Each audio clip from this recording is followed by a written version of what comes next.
الحمد للہ رب العالمین والصلاة والسلام علی سید الانبیاء والمرسلین اما بعد فاعوذ باللہ من الشیطان الرجیم بسم اللہ الرحمن الرحیم۔ تمام مسلمان بھائیوں اور بہنوں کی خدمت میں حاضری کا مقصود ایک غلط فہمی کا ازالہ ہے۔ میں اس کو اوائڈ کر رہا تھا کیونکہ یہ جو بھی سمجھدار ہمارا مسلمان بھائی بہن ہے وہ عرصہ دراز سے مجھے سن رہا ہے، تو میرا حسن ظن تھا کہ وہ حسن ظن قائم کر لے گا، لیکن تسلسل سے چونکہ غلط فہمیاں پیدا ہو رہی ہیں تو میں نے چاہا کہ اس کا ازالہ کر دوں۔ اختر رضا خان صاحب کا ایک شعر ہے، آپ کی خاطر بنائے دو جہاں، اپنی خاطر جو بنایا آپ ہے۔ اس کے اوپر یہ میرے جمعے کے بیان کے بعد ہمارا ایک سیشن ہوتا ہے، کویسچن آنسر سیشن مختصر سا، اس میں نے ایک جواب دیا تھا جس پر اعتراض پیدا ہوا۔ پہلے تو آپ تھوڑی سی ایک بات سمجھ لیجئے، یا آپ میرے جو ساتھ کیو ٹی وی پہ نعت خوان وغیرہ بیٹھتے ہیں ان سے بھی آپ پوچھیے گا کہ میں جو عام قسم کے شعراء ہوتے ہیں جن کے شعر اکثر خلاف شرع ہوتے ہیں میں ان کو منع کرتا ہوں، اور کوشش یہ ہوتی ہے کہ ہمارے جید اور اچھے علماء خصوصاً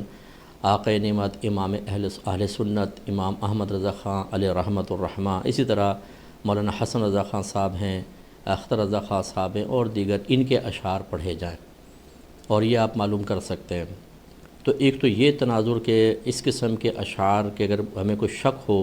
کہ یہ کسی غیر عالم کا شعر ہے تو میں اس کو اکثر روک دیتا ہوں اگر اس میں کوئی چیز ایسی ہوتی ہے تو۔ دوسرا، ہمارا مسجد کا ذرا ماحول آپ سمجھیے، ہمارے پاس اطراف میں تمام آفیسز ہیں، پڑھے لکھے لوگ آتے ہیں، اور میں اس طرح کی مختلف چیزوں پہ کلام کرتا ہوں، لوگ اپنے کویسچن ہمیں بھیجتے ہیں جس میں بہت سے اعتراضات بھی ہوتے ہیں، اختلافی مسائل بھی ذکر کیے جاتے ہیں اور ہم اس کے جواب دیتے ہیں۔ تو اب اسی تناظر میں یہ شعر میرے پاس پیش کیا گیا۔ پہلے میں بتا دوں کہ اللہ کا بڑا کرم ہے کہ نہ میں جھوٹ بولتا ہوں اور نہ مجھے کسی کا خوف ہے۔ حضرت ابن عباس رضی اللہ تعالی عنہ کی روایت میں نے زمانہ طالب علمی سے یہاں بٹھا کے رکھی ہوئی ہے کہ نبی کریم صلی اللہ علیہ وسلم نے ارشاد فرمایا کہ اے ابن عباس، اگر ساری دنیا تجھے نفع پہنچانے پر جمع ہو جائے اتنا ہی نفع پہنچا سکتی ہے جتنا اللہ نے تیری قسمت میں لکھا، اور اگر یہ سارے تجھے نقصان پہنچانے پر مجتمع ہو جائیں تو اتنا ہی نقصان پہنچا سکتے ہیں جتنا اللہ نے تیری قسمت میں لکھا ہے۔ لہذا نہ مجھے کسی کا خوف ہے، نہ مجھے جھوٹ بولنے کی ضرورت ہے۔ ہزارہ شعر ایسے ہوتے ہیں کہ جو معلوم نہیں ہوتے کس کے ہیں، تو واللہ میں آپ کو عرض کرتا ہوں کہ یہ شعر مجھے نہیں پتہ تھا کہ یہ اختر رضا خان صاحب کا شعر ہے۔ یہ شعر آیا اور ہماری مسجد میں جیسا ماحول تھا کہ معلل بالاغراض میں عقائد کے بارے میں بیانات کر رہا تھا، تو اسی کے تناظر میں پھر میں نے اس کا جواب دیا، جو جواب میری نظر میں بالکل پرفیکٹ تھا کہ بظاہر اس سے ایسا لگ رہا ہے کہ اللہ تبارک و تعالیٰ کے فعل کے لیے پہلے غرض تھی، اس کی وضاحت کر دی کہ وہ اللہ کے افعال معلل بالاغراض نہیں ہوتے، حکمت کے ساتھ ہوتے ہیں، لیکن جب وہ ظہور پذیر ہوتے ہیں تو ہزارہا ان کے ساتھ غرضیں وابستہ ہوتی ہیں۔ پھر میں نے ایک جملہ یہ کہا کہ اس شعر کو پبلک میں نہ پڑھا جائے،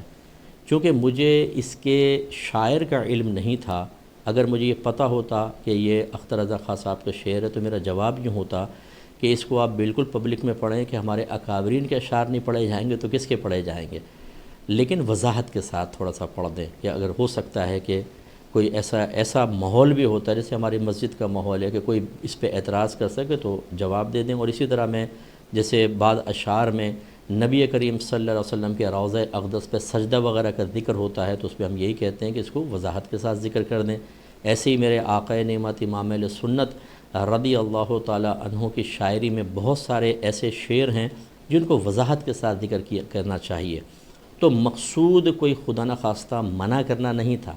میں کیوں منع کروں گا؟ اب میں آپ سب سے کہتا ہوں جتنے اعتراضات کر رہے ہیں، حسن ظن ہے میرا کہ اللہ کے لیے ہی کر رہے ہوں گے۔ 32 سال ہو گئے مجھے تقریباً کام کرتے ہوئے، اور 20 سال تو اعلانیہ کیو ٹی وی پر۔ مجھے ایک کوئی ایسی مثال بتائیں جس میں نے اپنے ان بزرگوں کے خلاف کوئی بات کہی ہو۔ جب نہیں ہے تو اس کا مطلب ہے کہ آپ کو اس پہ دلیل قائم نہیں کر سکتے، کہ قرینہ قائم نہیں کر سکتے کہ کوئی دل میں بغض ہے یا کوئی خدا نخواستہ بے ادبی کے قصد و ارادہ ہے۔ اس کا مطلب یہ ہوا کہ یہ جو کچھ ہوا ایک مس انڈرسٹینڈنگ، ایک غلط فہمی کی بنیاد پر تھا اور لا علمی کی بنیاد پر تھا۔ اب اس میں طریقہ کار بہرحال کیا ہونا چاہیے تھا اس پہ میں کلام کرتا ہوں، لیکن میری وضاحت یہ ہے کہ ہمارے جو یہ اکابرین ہیں ان کے شعر نہیں پڑھیں گے تو کن کے شعر پڑھیں گے؟ میں تو جو غیر عالم شعراء ہیں چاہے کتنے ہی معروف کیوں نہ ہوں، میں کہتا ہوں ان کے شعر بھی بڑی احتیاط سے پڑھیں، اور ان اکابرین کے شعر تو آنکھیں بند کر کے پڑھیں۔ ہاں ایسے اشعار کہ مقتضۂ حال یہ ہو کہ اس کو وضاحت کے بغیر نہ پڑھا جائے، وضاحت ضرور کریں۔ مجھے امید ہے کہ آپ بات سمجھ گئے ہوں گے۔ اب میں ایک پوائنٹ پہ ذرا کلام کرنا چاہتا ہوں کہ آپ نے جو ہماری گرفت کی، اس کے کچھ میں ایک اصول آپ کو ذکر کرنا چاہتا ہوں۔ جب کوئی غلطی کرتا ہے یا آپ اسے کہتے ہیں کہ غلطی ہوئی، تو وہ تین طرح کے افراد ہو سکتے ہیں۔ پہلا وہ کہ جو بد مذہبیت یا کسی شخصیت سے بغض میں معروف ہو۔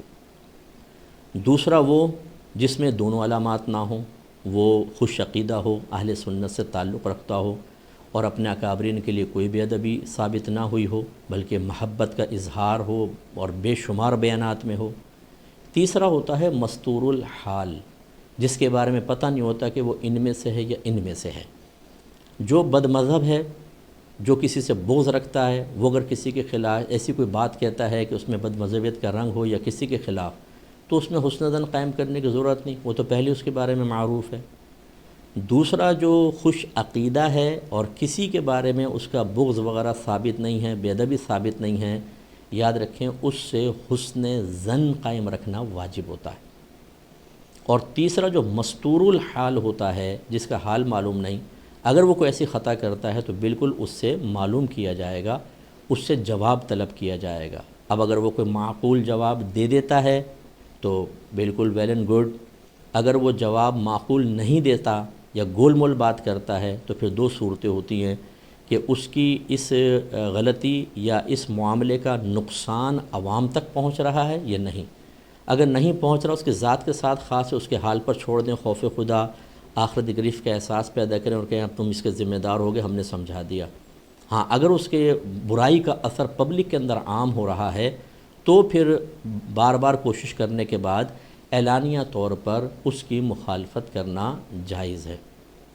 تو پہلا بد مذہب جو معروف ہے اس سے حسن ظن قائم نہیں ہوگا۔ دوسرا جو خوش عقیدہ ہے اور اس کے دل میں بزرگوں کا کوئی بغض یا کینہ نہیں اور نہ کوئی ایسا معروف، اس سے حسن ظن قائم کرنا واجب ہوتا ہے۔ اور اس کی دلیل کیا ہے؟ نبی کریم صلی اللہ علیہ وسلم نے ارشاد فرمایا ظن المؤمنین خیرا، مومنین سے اچھا گمان کرو۔ بدگمانی وہیں جائز ہوتی ہے جب قرائن موجود ہوتے ہیں۔ تو ہم نے پہلے بتایا اگر کوئی خوش عقیدہ ہے اور بغض نہیں رکھتا، اس پہ کوئی قرینہ ہی نہیں ہے، تو پھر بدگمانی کیسے جائز؟ سورہ حجرات میں اللہ نے منع فرمایا کہ اے ایمان والو کثیر گمانوں سے بچو، کیونکہ بعض گمان گناہ بھی ہوتے ہیں۔ اور اگر آپ ہماری اس تقریر کو بلاغت کی روشنی میں دیکھیں، آپ سب نے پڑھا ہے جو اہل علم ہیں، کہ اس میں ایک نسبت حقیقیہ اور مجازیہ کی بحث ہوتی ہے۔ اس میں ایک جملہ لکھا ہے انبت الربیع البقلہ، کہ موسم بہار نے سبزہ اگایا۔ تو یہ لکھا ہے کہ اگر یہ جملہ مشرک کہے تو چونکہ وہ شرک میں معروف ہے تو ہم اس کو شرک پر محمول کریں گے کہ وہ اس ساگ کی تخلیق کا سبب یا اس کا خالق موسم بہار کو قرار دے رہا ہے۔ لیکن اگر موحد یہ جملہ کہے تو ہمیں حسن ظن قائم رکھنا ہوگا اور اسے نسبت مجازیہ پر محمول کریں گے۔ اہل علم سے یہ مخفی نہیں ہے۔ اس کا مطلب ہوا اب ہماری پوزیشن دیکھ لیں، اللہ کا کرم ہے کہ میں اہل سنت سے تعلق رکھتا ہوں، اور عرصہ دراز سے میں 20 سال تو مجھے ٹی وی پر پروگرام کرتے ہوئے ہو گیا، اور ایک نہیں بے شمار میں نے پروگرام کیے ہیں۔ اور اگر کوئی بغض ثابت ہے تو ذرا ثابت تو کر کے بتائیں۔ میں تو اس خاندان سے بڑی عقیدت اور محبت اور پیار رکھتا ہوں، میرے بیانات اس پر دال ہیں۔ تو اس کا مطلب یہ ہوا کہ یہاں پر حسن ظن قائم کرنا واجب تھا، اس کے خلاف جانا منع تھا۔ اور فقہاء نے واضح طور پہ بیان فرمایا کہ اگر کوئی متکلم کلام کرے اور اس کے کلام میں 99 پہلو کفر کے ہوں اور ایک پہلو اسلام کا ہو، تو اسلام کے پہلو کو فوقیت دے کر اس پہ حکم کفر نہیں لگایا جائے گا۔ آپ اندازہ کریں 99 پہلو کفر کے اور ایک پہلو اسلام کا، اسی کو فوقیت دی جائے گی۔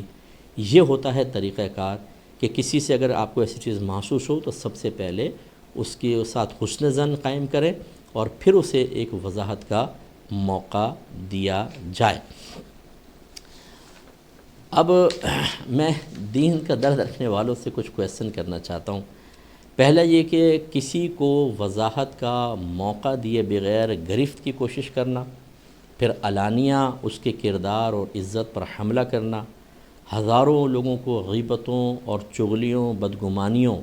اور دیگر حرام کاموں میں مبتلا کر دینا، یہ شرعاً جائز ہے یا حرام اور گناہ کبیرہ؟ ایک صاحب نے فرمایا کہ ہم نے طلب وضاحت کے لیے واٹس ایپ پر میسج چھوڑے تھے اور کال کے لیے، لیکن جواب نہ آیا تو ہم نے قدم آگے بڑھایا۔ پہلے میں آپ کو سمجھا دوں، میں انٹرنیشنل لیول پہ کام کر رہا ہوں، 20 سال سے میرا پروگرام احکام شریعت چل رہا ہے۔ میرا واٹس ایپ آپ اٹھا کر دیکھ لیں، ابھی بھی 500 سے اوپر میسج پینڈنگ پڑا ہوگا، جو کھلے ہوئے ہیں وہ ہزاروں کی تعداد میں ہیں۔ بہت سے لوگ ہمیں بھیجتے رہتے ہیں، ہو سکتا ہے ان عالم صاحب نے اپنا نام بھی لکھا ہو سکتا ہے میں نے میسج بھی پڑھا ہو، لیکن ہزاروں لوگ کہتے ہیں صاحب اس کی وضاحت کر دیں، اس کی وضاحت کر دیں، اس کی وضاحت کر دیں، آپ کا موقف کیا ہے؟ اب میں ہر ایک کو تو جواب نہیں دے سکتا، تو اگر آپ نے کوئی کال بھی کی، واٹس ایپ پر میں جواب نہ دے سکا، اگرچہ چلیں میں نے آپ کا میسج سن بھی لیا ہو، تو اس کا کیا مطلب ہے کہ میں اپنی ہٹ دھرمی میں قائم ہوں؟ آپ یہ نتیجہ مرتب کریں گے اس کا؟ میں اللہ کا بڑا کرم ہے کہ میں ایک طالب علم کی حیثیت سے ہوں، نہ میں اپنے آپ کو عقل قل سمجھتا ہوں، نہ اپنے آپ کو ناقابل اصلاح سمجھتا ہوں، ایسا بھی نہیں ہے۔ میں اصلاح کا متمنی رہتا ہوں، میں میدان محشر میں صاف اور پاک و صاف پہنچنا چاہتا ہوں، یہ گندہ نہیں پہنچنا چاہتا، قابل گرفت ہو کے نہیں پہنچنا چاہتا۔ اگر آپ کو وضاحت طلب کرنی تھی تو کیا صرف اس کا یہی طریقہ ہے کہ 2 کال اور واٹس ایپ پہ میسج چھوڑنا؟ کیا یہ شرعی حجت ہے؟ کیا اس کی بنا پر آپ کسی سے بدگمان ہو سکتے ہیں؟ کیا اور طریقے نہیں تھے؟ آپ ٹی سی ایس کر دیتے۔ میں کراچی میں بیٹھا ہوں، میری اکیڈمی معروف ہے، کسی قاصد کو بھیج دیتے تاکہ اتمام حجت ہو جاتا کہ ہم نے تو آدمی بھی بھیجا، مفتی صاحب نے اس کو منہ نہیں لگایا، جواب نہیں دیا، نو، صرف اتنا۔ تو ایک شخص جو اتنا معروف ہو، اگر میرے پاس ڈیلی 200 میسج آتا ہے فرض کر لیں، اس سے بھی زیادہ آتا ہے، اور ایک میسج کے اندر 4 5 سوال ہوتے ہیں، آپ اگر جواب دے کر دیکھیں 10 20 30 40 کا جواب دیں گے، 2 3 گھنٹے نکل جاتے ہیں آرام سے، پتہ نہیں چلتا وقت میں اتنی بے برکتی پیدا ہو گئی ہے۔ اب اگر 200 میسیج ہے، اب میں نے 50 کا بھی جواب دیا، فرض کریں 150 تو اب بھی باقی ہے، پھر وہ جن کو جواب دیا ہوتا ہے وہ دوبارہ سوال کر دیتے ہیں، اگلے دن اور نئے آ جاتے ہیں۔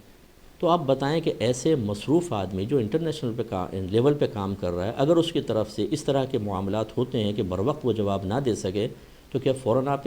اس کے ساتھ بدگمانی کریں گے؟ آپ کوئی اور ذریعہ اختیار کر لیتے، لیکن بہرحال ایسا نہیں کیا گیا، اور یہ میرے نزدیک بالکل درست نہیں ہے۔ میرا کویسچن یہی ہے کہ کیا صرف اتنا 2 کالز یا واٹس ایپ پہ میسج، کیا یہ اتمام حجت کے لیے کافی تھا؟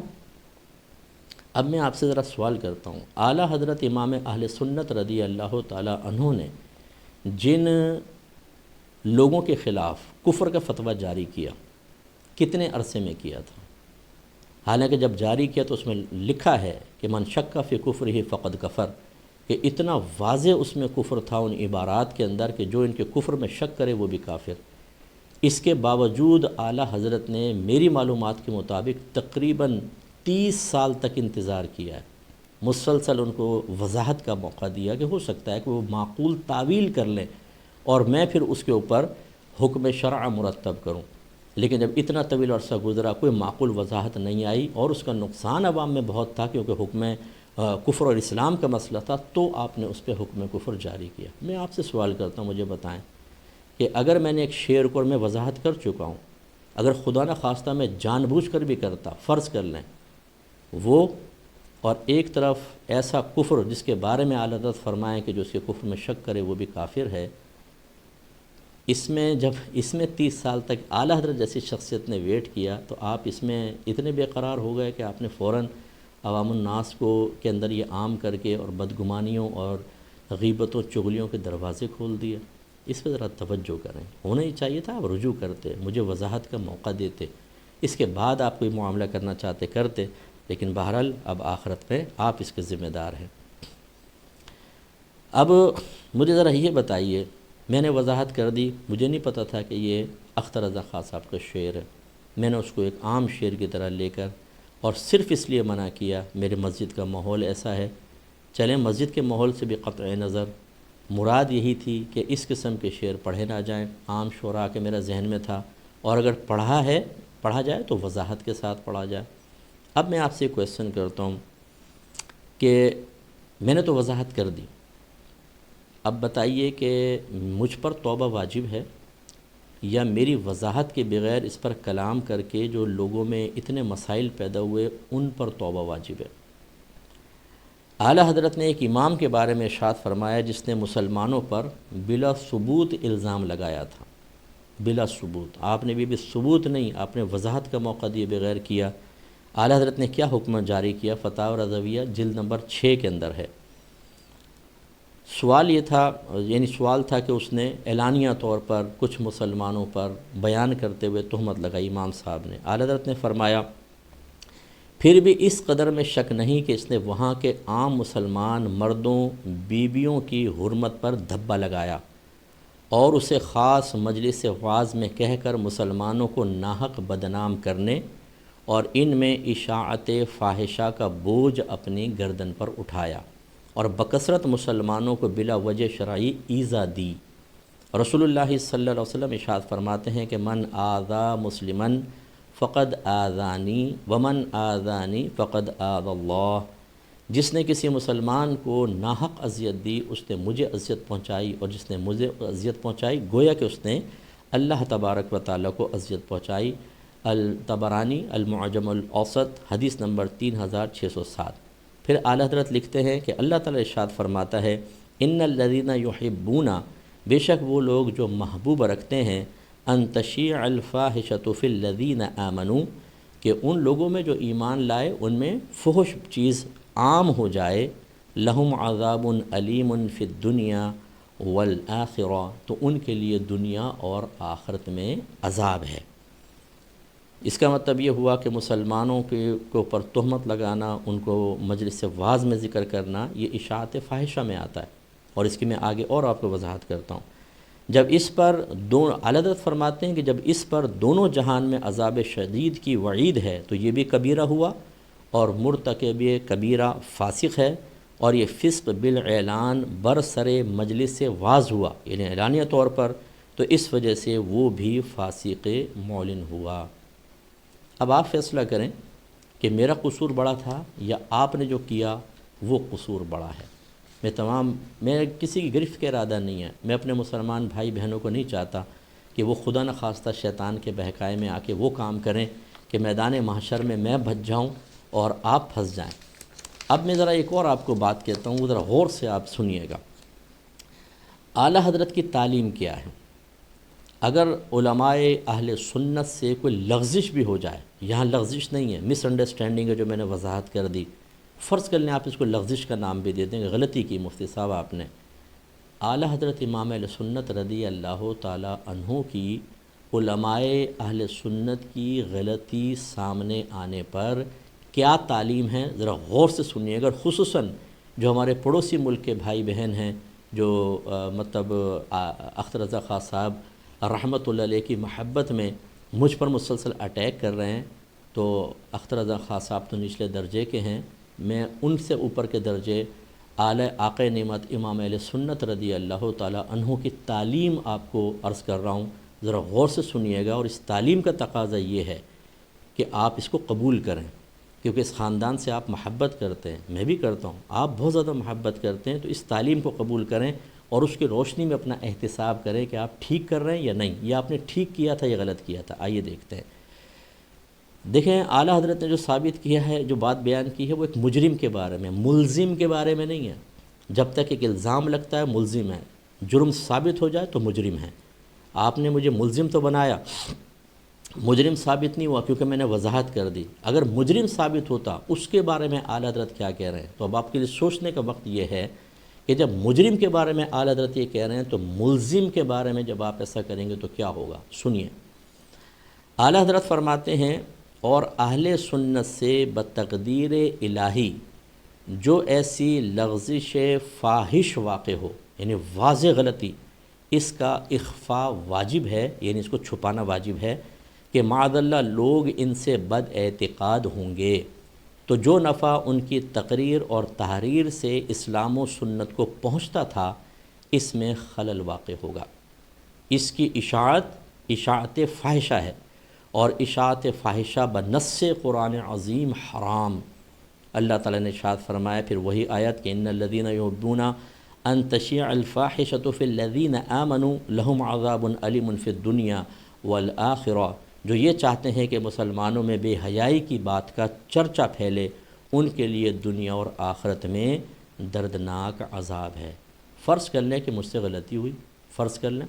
حالانکہ میں نے آپ کو سمجھایا یہ الزام ہے، جرم ثابت نہیں ہوا، فرض کر لیں، تو آپ پہ کیا واجب تھا؟ اعلیٰ حضرت فرما رہے ہیں اس غلطی کو چھپانا واجب تھا، اخفا واجب تھی،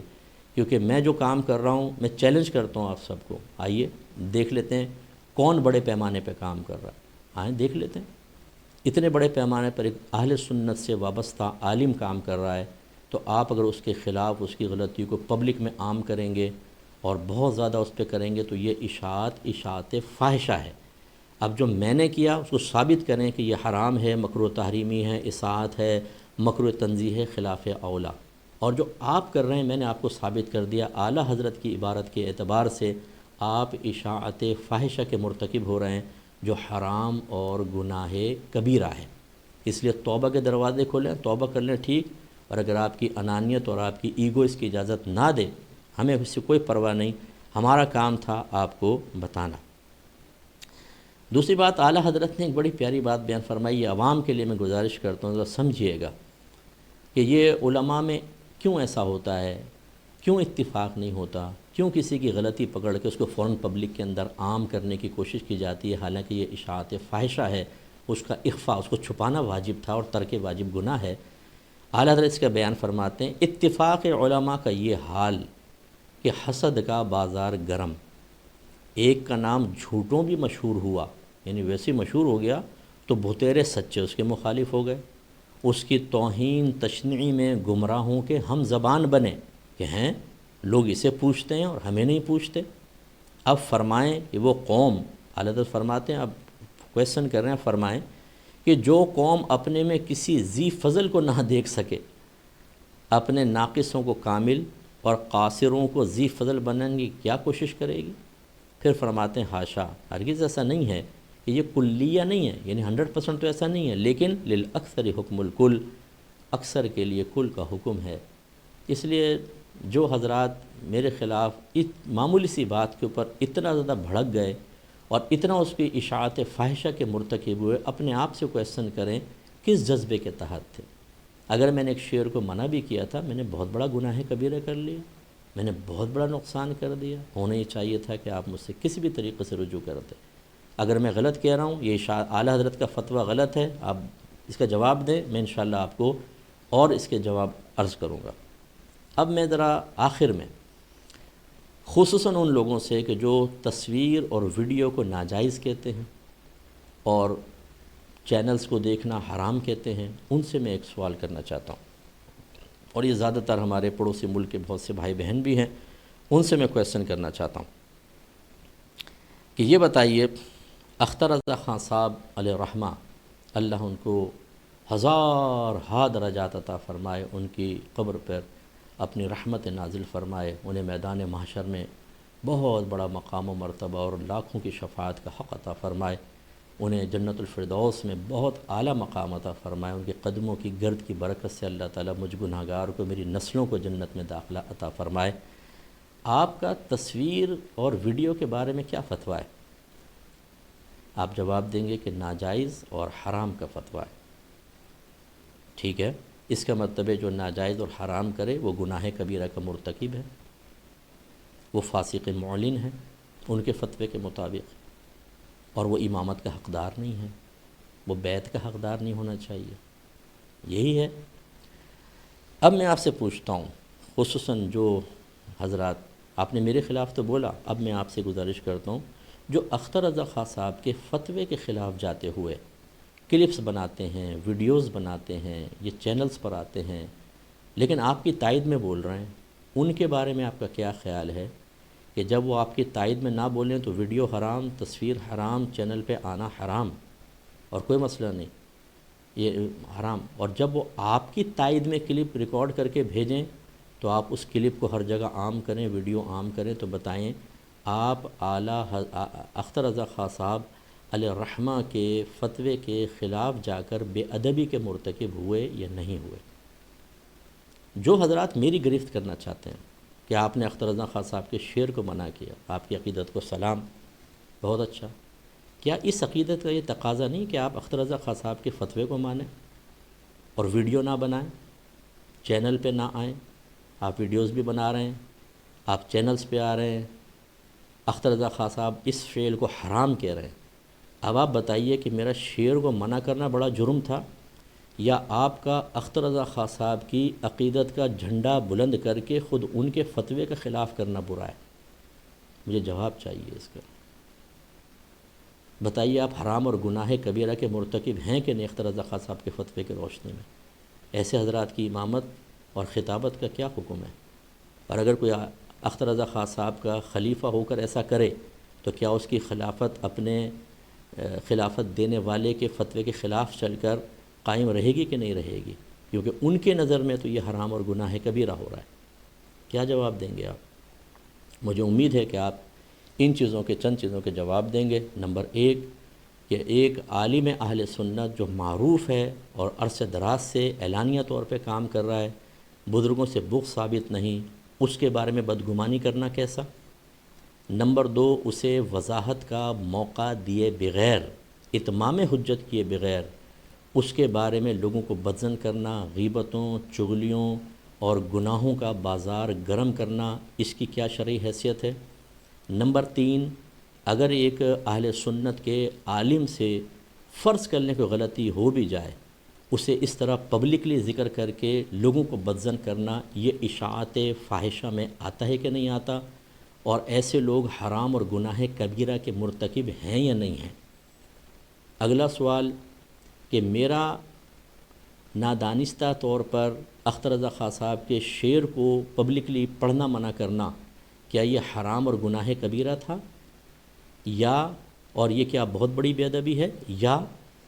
جو اختر رضا خان صاحب کے فتوے کو نہ مانے ویڈیو اور تصویر کے، یہ بڑا بے ادب ہے؟ مجھے امید ہے کہ آپ اس میں ان سوالوں کے جواب ٹو دا پوائنٹ مجھے دینے کی کوشش کریں گے۔ اور آخر میں صرف خوف خدا رکھنے والے حضرات سے ذکر کرتا ہوں۔ ایک تو مسئلہ یہ ہے کہ جس بیچارے کو کوئی کلپ سنتا بھی نہیں ہے، دیکھتا بھی نہیں ہے، وہ میرے نام سے ماشاءاللہ لاکھوں تک وہ چیز پہنچ گئی ہے، تو میں گزارش کرتا ہوں خدا را کو مثبت کام کر کے شہرت حاصل کریں، کوئی مثبت کام کر کے پبلک کو جمع کریں، دوسرے کے نام کی شہرت کی بیساکھیوں پر اوپر آنے کی کوشش نہ کریں، اچھا کام کیجئے، ہم آپ کی حوصلہ افزائی کریں گے اور ہمیں خوشی ہوگی۔ کسی کو خلاف شرع طریقے سے بدنام کر کے اور اشاعت فاحشہ کے حرام کام کر کے اگر آپ ویورشپ حاصل کر بھی لیں گے، یہ آپ کو شہرت راس نہیں آئے گی، باقی آپ کی مرضی ہے۔ اب میں آخر میں بس یہ گزارش کرتا ہوں کہ ایسے تمام لوگوں کے لیے توبہ کے دروازے کھلے ہیں، خاص طور پر کہ جو متبوع ہیں اور لوگ ان کے بہت زیادہ تابع ہیں۔ آپ غیر محتاط قدم نہ اٹھائیے، ورنہ دو چیزیں بس میں ذکر کرتا ہوں۔ نبی کریم صلی اللہ علیہ وسلم نے روم کے فرما روا ہرقلہ کو جب دعوت و تبلیغ کا مکتوب بھیجا تو آپ نے اس میں فرمایا اسلم تسلم، تو اسلام لیا سلامت رہے گا،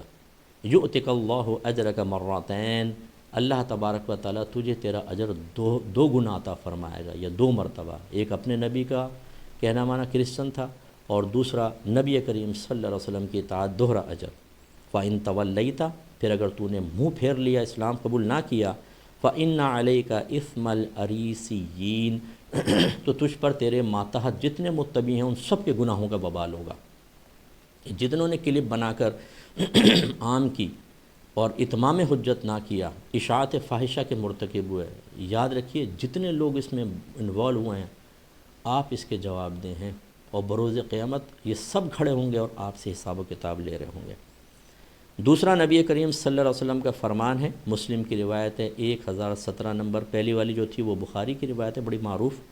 سرکار نے ارشاد فرمایا کہ من سن فی الاسلام سنتا حسنہ فلہ اجرھا واجر من عمل بها بعدہ من غیر ان ینقص من اجورہم شیء، جس نے اسلام میں کوئی اچھا طریقہ جاری کیا تو اس کے لیے اس کا اجر ہوگا، اور ان لوگوں کا بھی اجر ہوگا جو اس پر عامل ہوئے، اس طرح کہ اس کے اجر میں کوئی کمی بھی نہیں ہو، ان کے اجر میں کوئی کمی نہیں ہوگی، اس کو ملے گا۔ لیکن ومن سن فی الاسلام سنتا سیئہ،